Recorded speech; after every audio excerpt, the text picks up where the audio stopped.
Kita belajar lagi mengenai karakter Tuhan Yesus. Karakter Tuhan Yesus.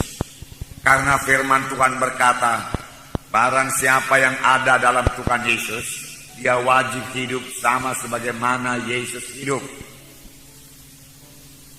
Masih banyak lagi dalam hidup kita yang perlu kita perbaiki supaya kita bisa hidup sama sebagaimana Tuhan Yesus hidup. Kelihatannya menurut pikiran manusia hal ini mustahil. Tetapi Tuhan tidak akan meminta sesuatu yang tidak bisa kita penuhi di dalam hidup kita. Terlebih-lebih firman Tuhan berkata, sama sebagaimana dikatakan Paulus, hidupku ini bukannya aku lagi, tapi Yesus hidup dalam aku.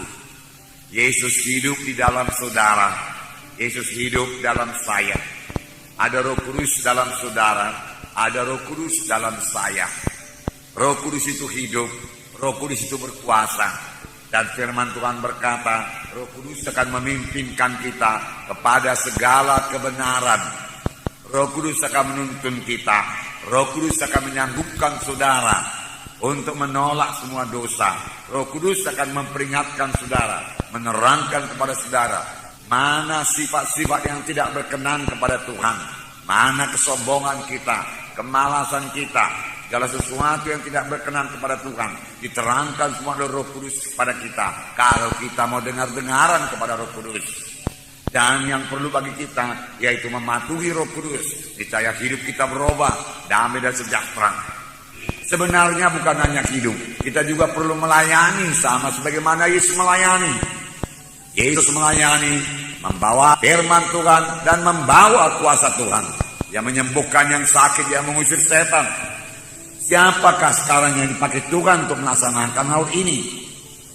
Tidak lain daripada gerejanya, yaitu saudara dan saya. Tidak ada alat Tuhan yang lain. Tuhan telah menyerahkan pelayanan tersebut kepada gerejanya yang sangat dia kasihi, yang telah ditebusnya dengan harga yang mahal, dengan darahnya yang mahal, yaitu kita ini membawa berita Injil. Kita ini memperkenalkan Tuhan Yesus kepada jiwa-jiwa yang belum mengenal Tuhan Yesus.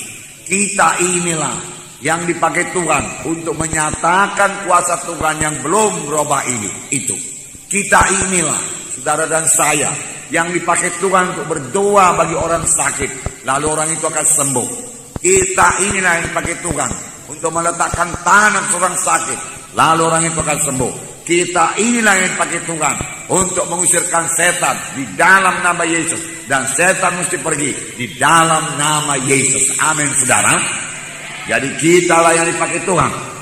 Tidak ada alat Tuhan yang lain. Terlebih pada akhir zaman ini, di mana Tuhan mau menyelesaikan pekerjaannya. Itu berarti dia akan menyelamatkan banyak-banyak jiwa-jiwa. Injil Tuhan akan dikabarkan lebih gencar lagi, lebih hebat lagi. Sehingga banyak jiwa-jiwa diselamatkan. Gereja-gereja dibangunkan. Terutama bukan gedungnya yang dibangunkan, orang-orangnya yang dibangunkan, anak-anak Tuhan yang dibangunkan. Bertambah teguh hatinya, bertambah teguh batinnya untuk mengikut Tuhan. Tidak mudah digoda setan, tidak mudah dibimbangkan oleh busuk itu, tetapi teguh mengikut Tuhan. Nah, saudara terkasih dalam nama Yesus, semua ini bisa kita laksanakan karena Yesus di dalam saudara, Yesus dalam kita. Amin, saudara. Jadi Tuhan Yesus ada dalam saudara. Sadarilah itu selalu. Roh Kudus dalam saudara. Sadarilah itu. Sadarilah itu. Bahkan firman Tuhan, kobarkanlah karunia-karunia Roh Kudus yang ada padamu. Sebenarnya Tuhan telah memberikan karunia-karunia Roh Kudus juga kepada kita. Tetapi banyak di antara anak Tuhan tidak mengobarkannya. Bahkan dia tidak tahu, dia tidak menunjukkannya. Oleh sebab itu, setiap anak-anak Tuhan harus tetap dalam persekutuan yang indah dengan Tuhan. Amin, saudara. Jadi rasakan selalu kehadiran Tuhan di dalam hidup saudara. Bersekutu dengannya, dengarkan suaranya. Tuhan itu Tuhan yang bersungguh-sungguh. Oleh sebab itu, kalau memang Tuhan dalam kita, semuanya kita kerjakan dengan sungguh-sungguh. Kita melayani dengan bersungguh-sungguh. Kita berdoa dengan bersungguh-sungguh.